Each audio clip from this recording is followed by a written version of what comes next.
This is very much in keeping with the Tory government approach that we've seen not just since the election, but really since Boris Johnson became Prime Minister, of rhetorically gesturing towards more, whether it be progressive or state-based or public-based solutions, while in policy terms, actually continuing down the road of the domination of the private sector and the market.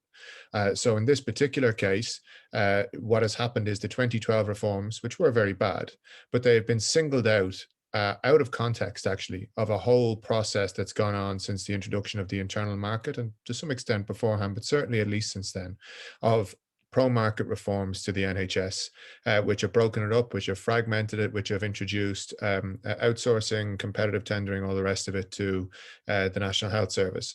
And because there's some degree of agreement that since 2012, the NHS has been in a state of disaster on the back of these reforms, across the political class, the Tories feel comfortable using the 2012 Health and Social Care Act as their kind of bête noire at this point to describe all of the problems in the health system, and then they're promising to change it.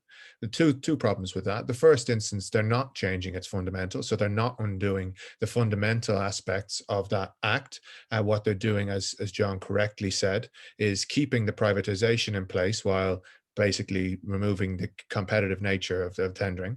And anyone who has watched the bizarre way in which public contracts have been handed out to government cronies and friends throughout this process of the response to COVID-19 can tell you how bad an idea that is for a potential reform to the health service. But more generally, what they're doing is ignoring the reality that actually the imposition of the market into the public health system is the problem itself. It's not this bit of imposition and that bit of imposition, this small change and that small change. It is the fact that we have taken a system that was built that, in Anaya Bevan's idea of a system was one that would be a genuinely public health system that would be free, it would be universal, and that would be publicly owned at every point. And we have drip by drip, step by step, introduced more and more marketization at the same time as funding for core functions of the NHS have been pulled back. And so we've seen a huge loss in the amount of hospital beds. We've seen reforms introduced that treated spare capacity as waste. The spare capacity, of course, was deliberately designed into the system to allow for emergencies like a pandemic. And because of the government's idiotic pro-business reforms, talking about efficiency and all the rest, all this spare capacity was ripped out, whether that be spare capacity in terms of staffing, spare capacity in terms of facilities, all the rest of it. And so we end up with a grotesquely underprepared public health system for a pandemic.